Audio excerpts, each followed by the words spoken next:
He spent years caring for the little creek behind his home, until the HOA decided it didn't fit their vision of perfection.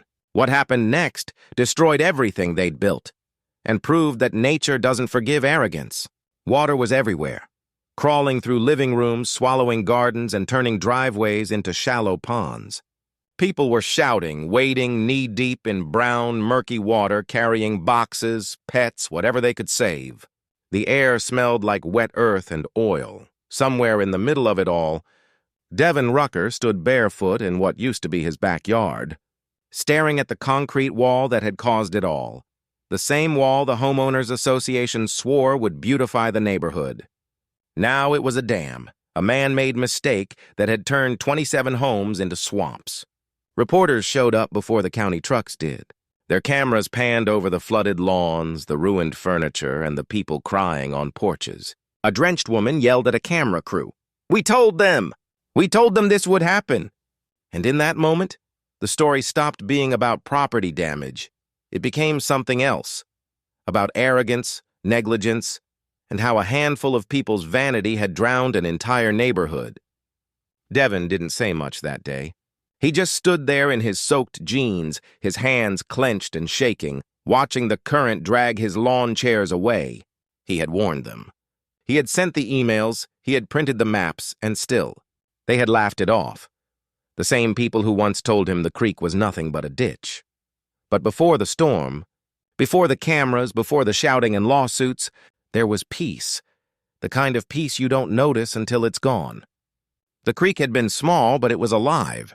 You could hear it trickling on quiet mornings, smell the grass after rain, see the reflection of kids tossing pebbles into the water while their parents chatted across the fence. Devin kept it clear year-round. He wasn't paid to, he just cared.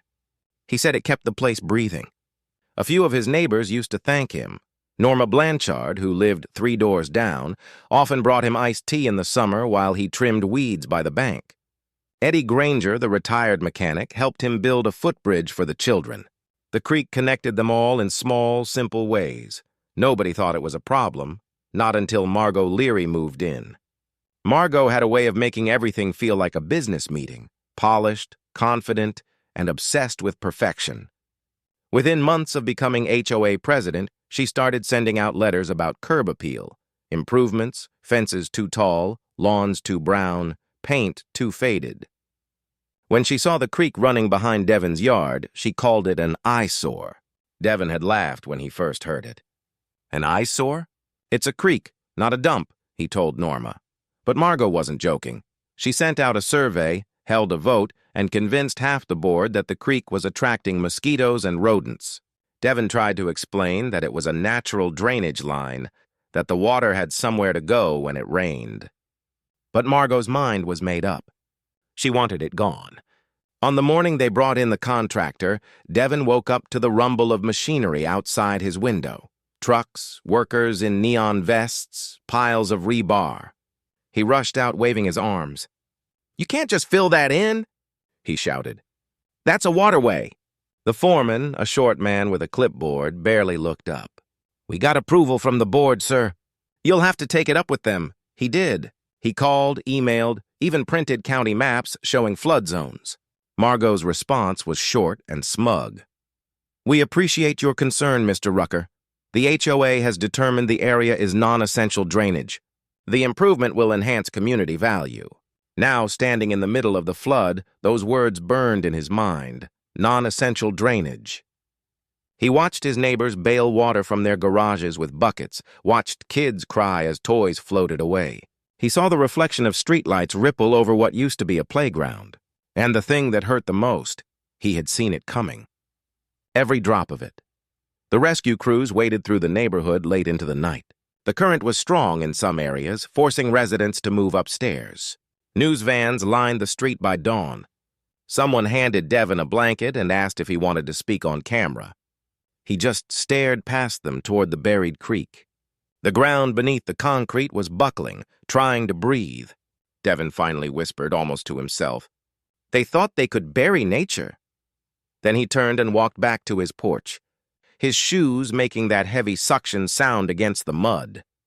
But this wasn't the beginning of his story. It was the consequence. To understand how a quiet man became the face of a neighborhood disaster, you have to go back a few months, to when the fight first started, before everything turned to chaos.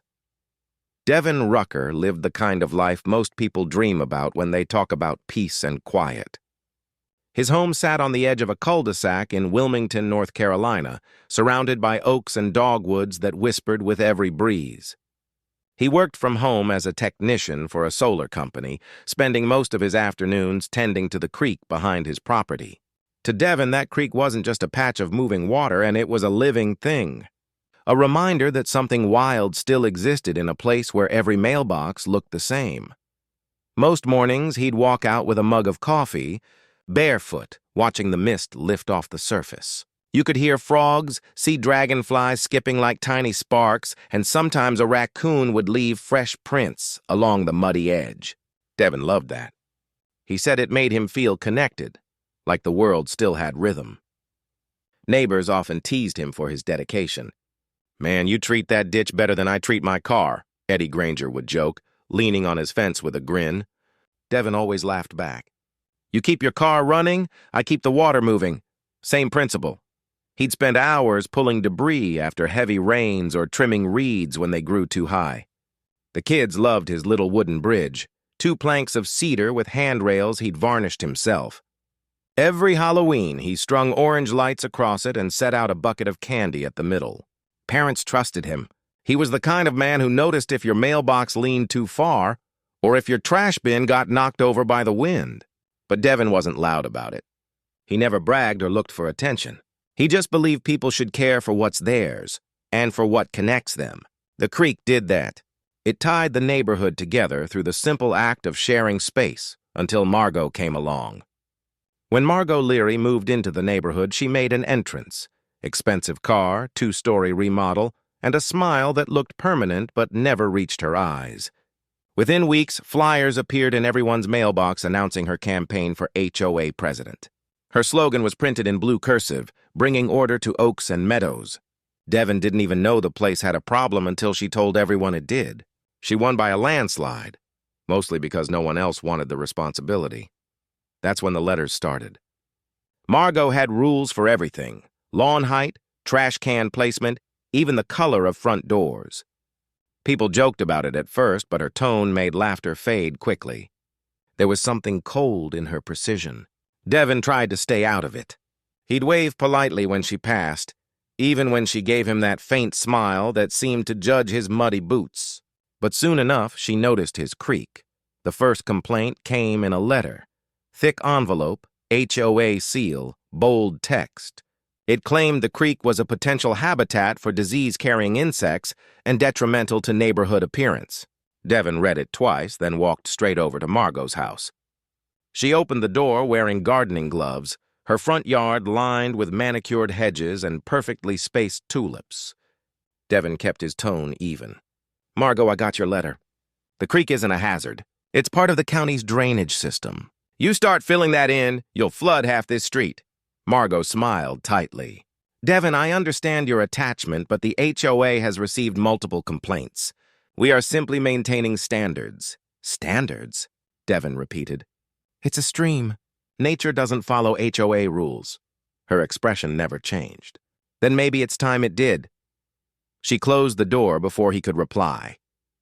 From that day on, Devin noticed her walking the neighborhood with a clipboard, jotting notes, whispering with neighbors. Some of them began avoiding his eye, pretending to be on phone calls when he waved. Others, like Norma, still supported him. "She's got too much time and not enough kindness," Norma said one afternoon, shaking her head. "You keep doing what's right, Devin. People will see it." He hoped she was right. So he started documenting everything: photos, dates, rainfall records. He knew if Margot pushed this, he'd need proof. He even reached out to a county environmental office, who confirmed the creek was an active drainage route. They'd need a permit to alter it, the clerk told him. "Make sure they know that." Devin forwarded that email to the HOA board. No one responded, not even a thank you. The next week, a sign went up at the entrance of the neighborhood: "Community Beautification Project coming soon." That was the first time Devin felt a shift. something brewing that no one wanted to talk about. He saw it in the way people averted their eyes, in the silence that followed whenever he brought it up. It wasn't fear exactly, more like people choosing convenience over confrontation. He told Norma over coffee one morning, they're going to do something stupid, and when it backfires, everyone will act surprised. She sighed, staring at the creek shimmering in the sun. That's how it always goes. Nobody listens until they're ankle-deep in their own mistake. But Devin didn't know how right she was. Not yet. Because the day those trucks rolled in, everything he'd warned them about was already set in motion. The first meeting about the creek project took place in Margot Leary's living room on a Wednesday evening. She'd set out bottled water, gluten-free cookies, and a neat stack of typed agendas. Devin sat across from her at the end of a long dining table, his folder full of photos and printouts. The blinds were half closed, and the faint hum of her air purifier filled the silence as residents trickled in. Some curious, others cautious. Margot stood at the head of the table with her signature confidence, her posture as sharp as her tone. Thank you all for coming. As you know, we've received multiple complaints about the creek running behind the Rucker property. We believe it's contributing to our mosquito issue and bringing down property values. Devin leaned forward. Hold on, Margot. You make it sound like I own the creek. It's county land, and it's part of the natural drainage for this neighborhood. You block it, you're asking for floods. A few residents glanced at each other. Some fidgeted. Margot didn't flinch. Devin, we've reviewed your concerns, but let's be honest, that waterway is an eyesore. It overflows every year, and you've been maintaining it on your own without authorization. If anything, you've been interfering. That last word hit him like a jab. Interfering? I'm keeping it from clogging. If I hadn't cleared it last spring, half of Oak Street would have been underwater. Margot folded her hands. Exaggeration doesn't help, Mr. Rucker. We've already consulted a landscaping contractor. They're confident the area can be reinforced and improved. Concrete channels, smooth surfaces, no standing water. Eddie Granger raised a hand. So you're going to pave over the creek? It's not paving, Mr. Granger, Margot replied, flashing her rehearsed smile. It's controlled landscaping. Devin couldn't hold back. Controlled landscaping?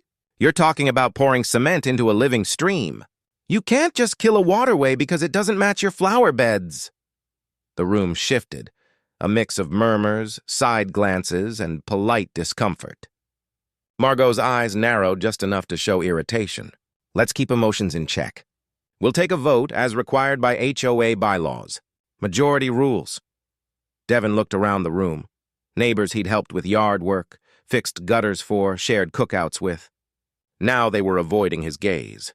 When the vote came, 7 hands went up in favor, only 2 against.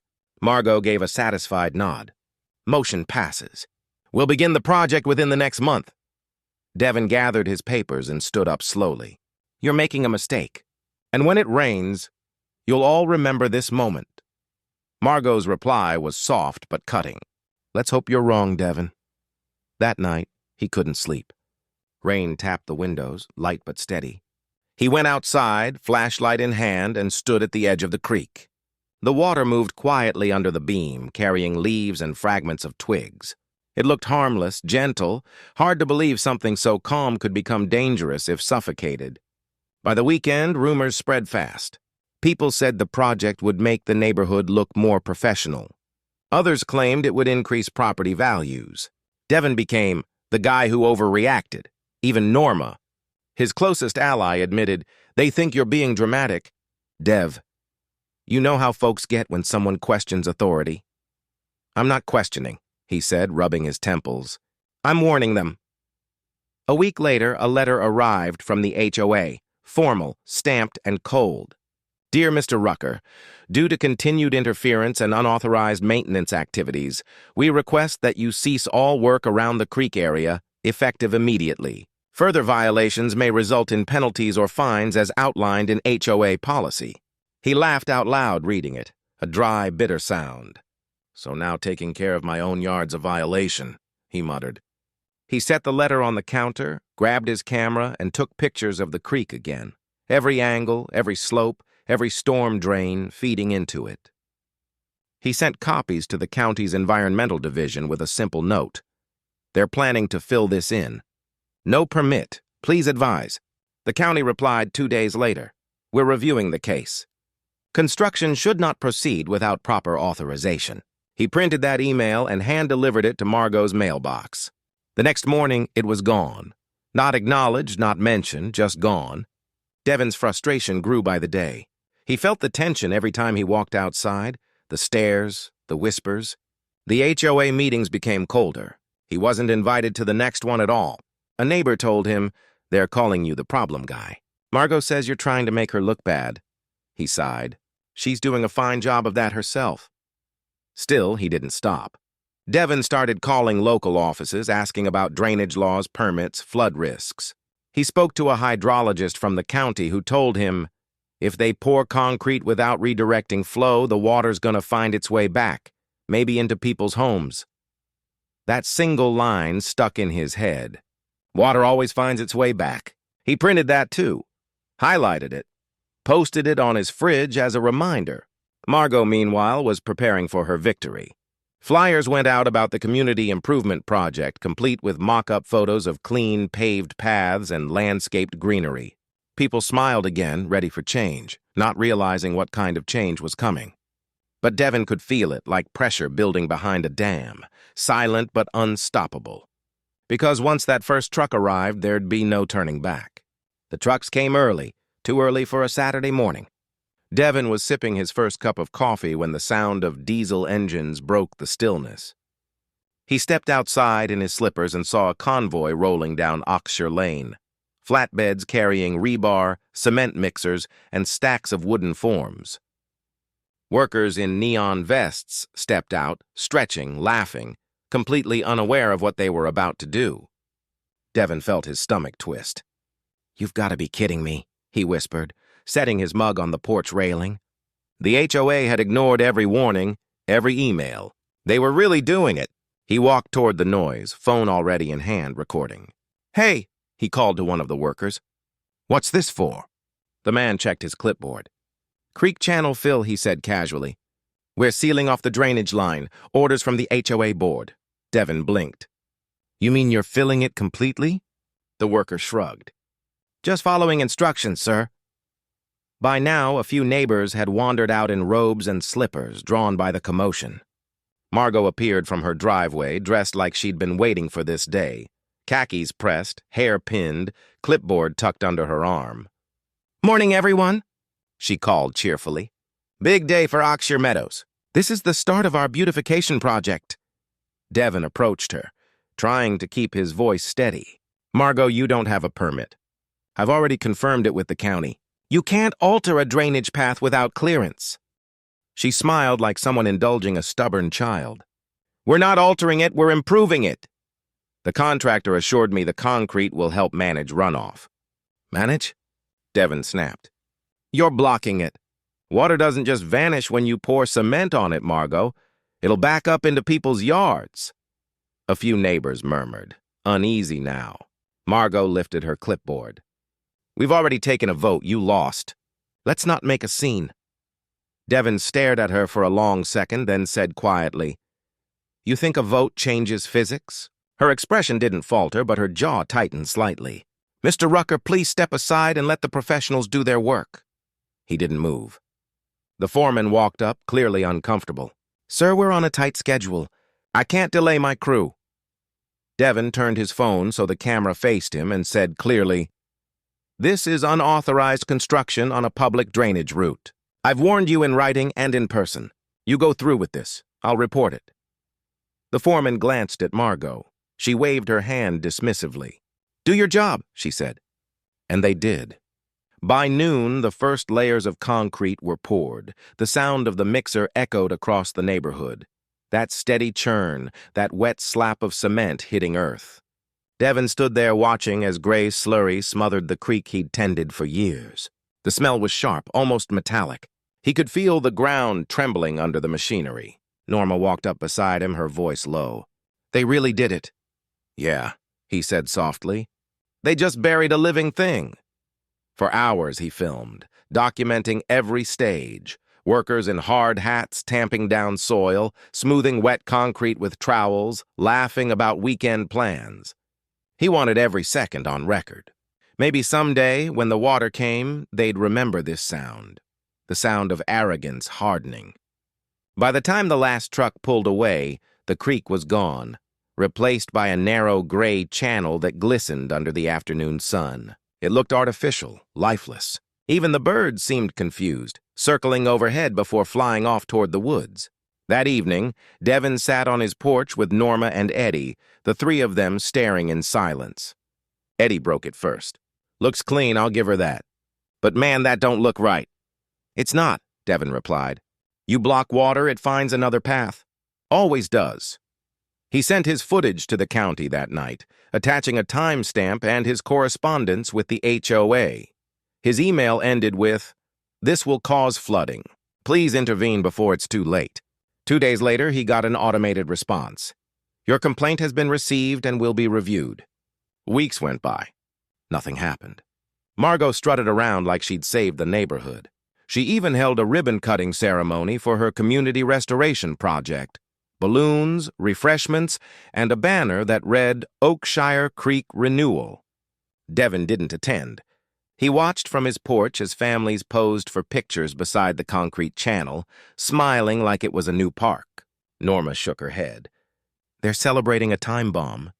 "Yeah," Devin said quietly. "They just don't hear it ticking yet." He noticed small things in the following weeks. Puddles lasting longer after rain, a faint smell of mildew near the lower yards. The soil wasn't draining the same way, but nobody wanted to talk about it. Not until one night in mid-August, when thunder rolled over Wilmington and the first drops began to fall, heavier than anyone expected. But by then, the damage was done. What started as pride was about to turn into panic, and no one was ready for what the storm would bring next. For a few weeks, everything looked normal. The new concrete channel gleamed in the sunlight, and Margot Leary walked the neighborhood like a mayor inspecting her victory. She even wrote a post for the community newsletter titled "A Fresh Look for Oakshire Meadows." Residents praised her. They liked the way things looked, neat, uniform, controlled. No more tall grass. No more buzzing insects. No more mess. Devin kept quiet, though inside he was boiling. He still walked by the sealed creek every day, camera in hand, taking notes. He noticed things that others didn't. A faint crack forming where the concrete met the soil, small puddles that lingered for days after rain, patches of grass turning yellow. The air even smelled different, damp and stale. Nature was reacting, but no one wanted to admit it. "Let it go, Dev," Norma said one afternoon as they sat on her porch. "They won't listen until they see it with their own eyes." He shook his head. "By then it'll be too late. You can't stop water. You can only guide it. They think they're in charge, but they're not." Norma handed him a glass of iced tea. "Sometimes people need to feel the consequence to learn the lesson." He sighed and looked toward the sky. The air had grown heavier lately. Sticky, humid, the kind of heat that promised a storm. That weekend, a few kids played basketball near the cul-de-sac.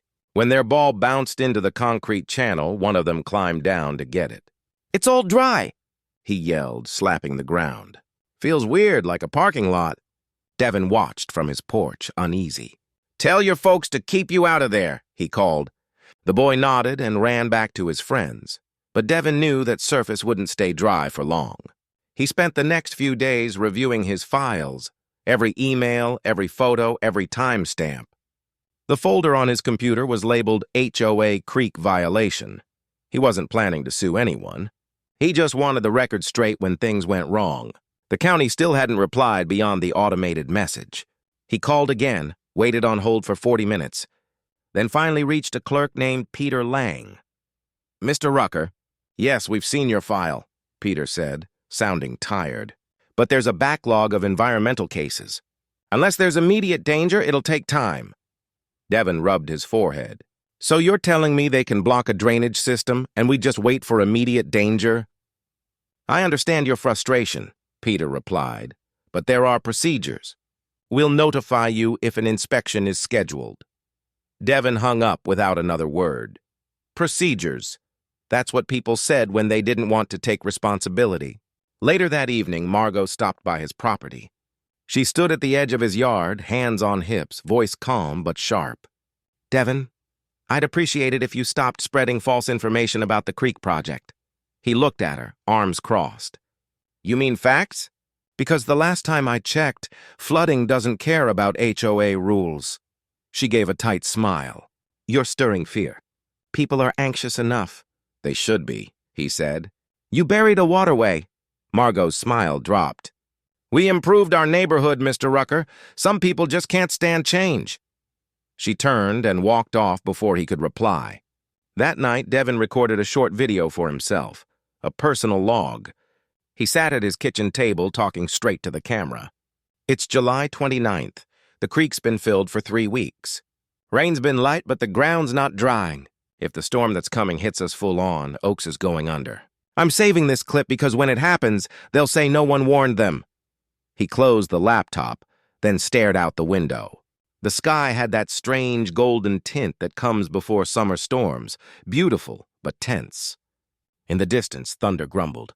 The next few days were quiet but restless. People carried on, washing cars, mowing lawns, planning barbecues. Margot even hosted a garden tour for the HOA members, proudly walking them past the sealed creek. "Looks professional, doesn't it?" she said, smiling for photos. Devin stayed home that day. He sat on his back porch as the wind picked up, rustling the trees. The air felt electric. The first drops hit that evening, light and harmless. But the forecast had changed, a tropical system pushing inland faster than expected. By midnight, rain was steady. By morning, relentless. Devin woke to the sound of water hammering the roof and thunder rolling over the horizon. He stepped onto the porch and saw puddles already forming where the grass used to absorb the runoff. He whispered to himself, "Here it comes."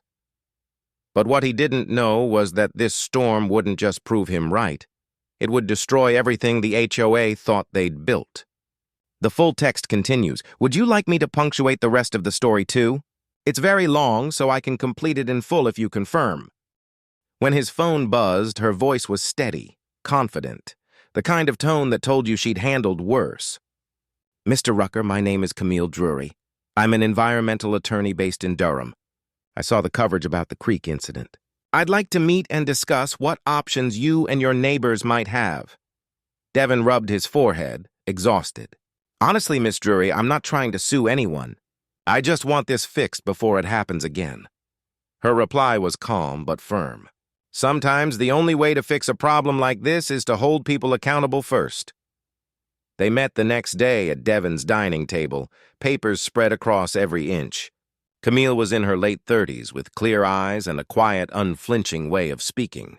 She didn't waste words or time. "You kept records," she said, flipping through photos. "Good. That's half the battle."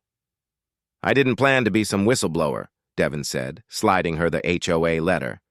"I just wanted to take care of the creek." Camille scanned the document. "This letter's illegal," she said flatly. "They had no authority to order you to stop maintaining a natural drainage route, and the county already has clear environmental regulations. They ignored them." She pointed to a photo of the cracked concrete. "What they did is considered unauthorized alteration of a protected waterway.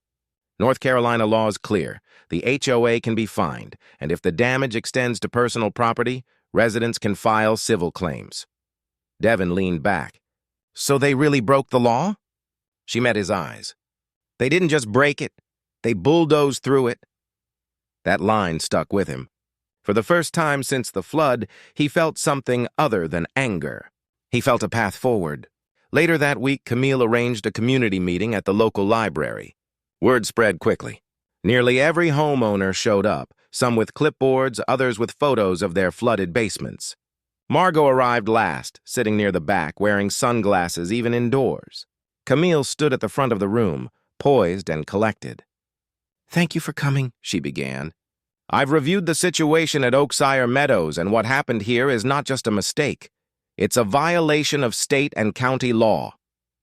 A murmur rippled through the crowd. One man raised his hand. "Are you saying the HOA is responsible for all this?" "Yes," Camille replied. The board authorized illegal construction without permits, directly interfering with a natural watercourse. That's negligence. Margot stood abruptly. Excuse me, Miss Drury, but the HOA acted with the best information available. The contractor assured us. Camille turned to face her. Do you have the contractor's environmental compliance certificate? Margot hesitated. We didn't receive one. Then your assurance means nothing, Camille said evenly.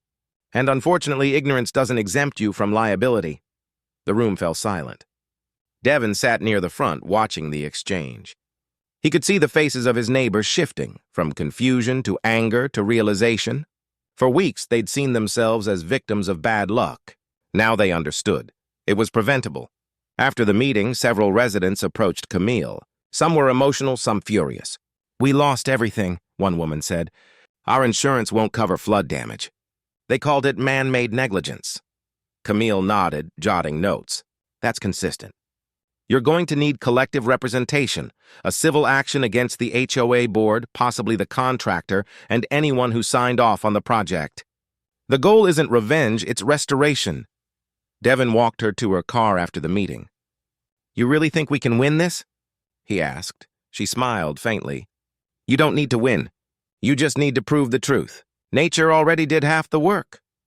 Over the next few days, Camille helped him organize witness statements. Devin spent hours emailing residents, setting up photo folders, labeling timelines. The evidence was overwhelming. Photos of machinery, timestamps, emails, and the inspection reports Ellen Pritchard had filed. Margot, meanwhile, started panicking. She sent out a letter to every homeowner. The HOA will handle all legal matters internally. Cooperation is appreciated. That same letter was forwarded to Camille within hours. She's trying to contain it, Camille said, reading it aloud. That's usually what happens when people realize their authority's slipping. By the end of the week, Camille had filed a preliminary notice with the county and a formal complaint to the State Environmental Board. Local media picked it up instantly.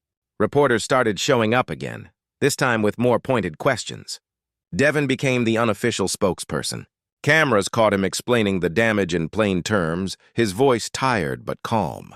We just want accountability, he told them. This wasn't a freak accident. It was a choice, and we all paid for it. Camille watched from the background, arms crossed, expression unreadable. Later, she told him, keep talking. People need to see what happens when pride replaces common sense. He nodded. You think the HOA will finally back down? She paused, then said, not yet. People like Margot don't surrender. They unravel.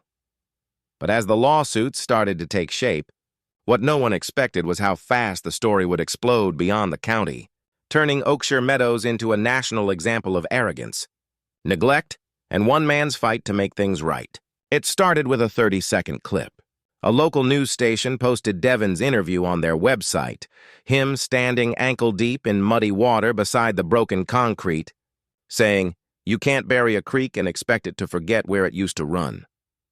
Within hours, it spread across social media. Thousands of comments poured in. Some called him a hero. Others couldn't believe a homeowners association could be so careless. By the next morning, Oakshire Meadows wasn't just a local story, it was national news. Cable networks picked it up with headlines like the HOA that flooded itself and Concrete Creek scandal. Devin's inbox filled with messages from reporters, environmental advocates, and even law students wanting to interview him. The attention was overwhelming. He hadn't meant to become the face of a movement. He just wanted his neighborhood fixed. Meanwhile, the residents of Oakshire were in full panic. Half of them wanted to stand with Devin and Camille. The other half wanted the attention gone, afraid it would hurt property values even more. Margot Leary's house became a symbol of everything wrong with the situation, pristine on the outside but now surrounded by ruined lawns and angry neighbors. Margot stayed indoors most days, but when she did appear, people whispered. She'd gone from admired leader to public scapegoat. News vans parked near her driveway. Drones hovered overhead. One morning, she tried to confront a reporter only to have her words twisted on live TV. This community made decisions collectively. We didn't act alone. The clip went viral again, not for her defense, but for her tone. It came off as deflection. Camille handled the rising publicity like a pro. She organized statements for the press, making sure the residents' voices were heard clearly. "This isn't about punishment," she said during one interview. It's about responsibility, about people in power thinking they can rewrite the rules of nature. Devin sat beside her, nodding quietly. We just want our homes to be safe again. The county investigation accelerated under public pressure. Inspectors returned with state officials in tow, taking soil samples, measuring water depth, and photographing structural damage. The environmental report confirmed everything Devin had warned them about. The concrete had blocked a regulated drainage path. The HOA had acted without permits, without hydrological consultation, and in direct violation of state law. The findings went public within 48 hours. The state ordered the HOA to remove all remaining concrete and restore the creek to its original form, a project estimated to cost hundreds of thousands of dollars. The board members were named personally responsible for the damages. When Camille told Devin the news, he didn't celebrate. He just sat back and exhaled, his shoulders dropping for the first time in months. I guess they're finally listening, he said. Camille smiled slightly. Listening is the easy part. Fixing it. That's where the real work begins. The cleanup drew even more media attention. Crews arrived with excavators to dig out the concrete, hauling it away piece by piece. Reporters filmed as water finally began to flow again, the first trickle glinting under the sun like a quiet act of defiance. Children gathered to watch, cheering when the creek returned to life. For Devin, it felt like watching something come back from the dead. But not everyone was cheering. At the next HOA meeting, held in a local community center, since Margot's house was now off-limits to cameras, the atmosphere was hostile. Residents demanded answers. Margot sat at the head of the table, pale and trembling, but still trying to maintain authority. I understand your anger, she began, voice wavering. But this was never meant to harm anyone. We believed, a man interrupted, slamming his hand on the table. You believed? You cost us tens of thousands of dollars. My insurance denied coverage because this wasn't a natural disaster. It was your decision. Others joined in, shouting, demanding resignations. Norma stood up and said what everyone else was thinking. Margot, you treated nature like a nuisance. You buried it under concrete, and now you're buried in the mess you made. Margot's composure cracked. She started crying, whispering that she hadn't known, that she'd only wanted the neighborhood to look presentable. But it was too late. The board voted unanimously to remove her as president. That night, outside the meeting, reporters waited for Devin. One asked, Do you feel vindicated? He paused before answering. No, because none of this should have happened. If one person had just stopped to listen, this whole mess could have been avoided. The video clip of that statement went viral again, racking up millions of views. Environmental groups began referencing the Oakshire case in public forums. Devin's simple warning, you can't bury a creek and expect it to forget, became a quote shared across articles and even used in lectures about community planning. Camille told him later, You realize you've started something bigger than your neighborhood, right? He smiled faintly. I didn't start it. Margot's concrete did. For the first time in months, Devin slept through the night. The rain returned a week later, soft, steady, harmless. He stood on his porch watching it, the creek behind his yard whispering its way downstream, clear and alive.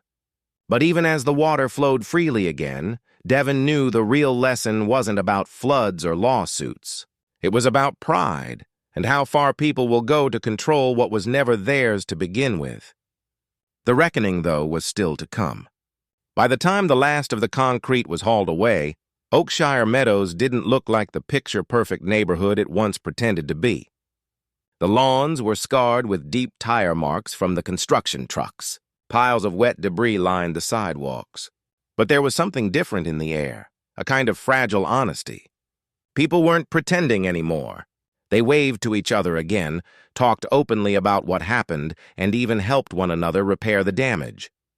The flood had washed away more than dirt. It had stripped off the layer of pride that once held the place together.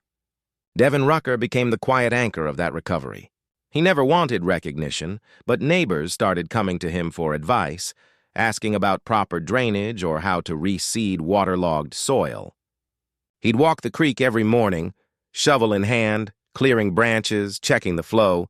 The water moved freely now, carrying small leaves downstream, whispering against the rocks like a reminder that balance had returned. One afternoon, as he worked near the bank, he heard a soft voice behind him. "Need an extra pair of hands?" It was Margot. She looked different, smaller somehow, humbled. Gone were the pressed khakis and perfect hair. She wore jeans, a faded sweatshirt, and boots splattered with mud. Devin hesitated, leaning on his shovel. "You sure you want to get dirty?" he asked. She smiled weakly. "I think I've done enough damage sitting clean." For a long moment, they just stood there listening to the creak. Then she knelt down and started picking up bits of broken concrete scattered in the mud. "I wanted it to look perfect," she said quietly. "Everything in my life has always been about order. I thought if I could make the neighborhood look beautiful, I'd finally feel like I belonged somewhere." Devin watched her for a while, then said, "You don't fix belonging by controlling everything around you. You fix it by caring for what's already alive." She nodded, eyes glassy. "I learned that the hard way." They worked side by side for an hour, clearing debris without saying much else. When she left, she thanked him, really thanked him, and promised to help with restoration efforts. It wasn't forgiveness, not yet, but it was a start. The restoration project lasted months. County workers and volunteers rebuilt the creek's natural banks using rocks, native plants, and small retaining walls that allowed water to breathe again. Devin helped oversee it all, with Camille Drury coordinating the legal side. The HOA, under new leadership, voted unanimously to dissolve Margot's old beautification plan and establish an environmental committee instead. At the first meeting of that committee, Devin spoke in front of his neighbors, his voice steady but full of quiet emotion. The kind that comes from seeing people finally understand what you'd been trying to tell them all along. "We built this place thinking we could control everything," he said. "The grass, the fences, the rules. But nature doesn't follow our blueprints. It doesn't care about votes or opinions. It just is. When we respect that, it takes care of us. When we fight it, it reminds us who's in charge." The room was quiet. Some nodded. Others wiped tears. Even Camille, who rarely showed emotion, smiled faintly. After the meeting, she pulled Devin aside. "You know, I've handled a lot of environmental cases," she said. "Most end in fines or bitterness. But what happened here? It actually changed people." Devin looked toward the creek shimmering in the distance. Maybe that's what it was supposed to do. Weeks later, when the last of the restoration was complete, he stood by the rebuilt bridge, stronger this time, with thick cedar planks and steel reinforcements. The kids were back, tossing stones into the water, their laughter echoing through the air. Norma waved from her porch, holding 2 glasses of lemonade. He walked over, sat beside her, and took the glass. "Feels strange," he said, "seeing it all fixed after everything." She smiled. "Funny thing about disasters, they tear things down, but they also show what's worth rebuilding." He nodded, watching the sunlight dance on the water. "Maybe that's the point. Sometimes you have to lose control to remember what matters." A few houses down, Margot was planting new shrubs along her yard. Not perfect, not symmetrical, but healthy. She glanced up and waved to Devin. This time he waved back. The story of Oaksire Meadows slowly faded from the headlines, but the lesson stayed. It became a quiet warning whispered in community meetings across the state. Don't bury what keeps you alive. Devin's quote hung on a plaque near the creek entrance, installed by the new HOA. You can't bury a creek and expect it to forget where it used to run. He read it once, smiled, and kept walking, the sound of flowing water following him like an old friend. Then, as if speaking to the viewers of his story, his voice echoed softly in reflection. People always talk about control, about keeping everything neat, tidy, safe. But control's an illusion. The real strength is in balance, knowing when to guide and when to step back. Remember that the next time you think you can outsmart nature or people. He glanced once more at the creek, then at the neighborhood beyond it, scarred but standing. And if this story taught you something about pride, patience, or the price of ignoring what's natural, he said, hit that subscribe button. Because sometimes the most powerful lessons don't come from books or speeches. They come from the water that refuses to stop flowing, comment and tell us how you like the story, and subscribe to our channel Story Haven so you can watch more of our videos. Thank you.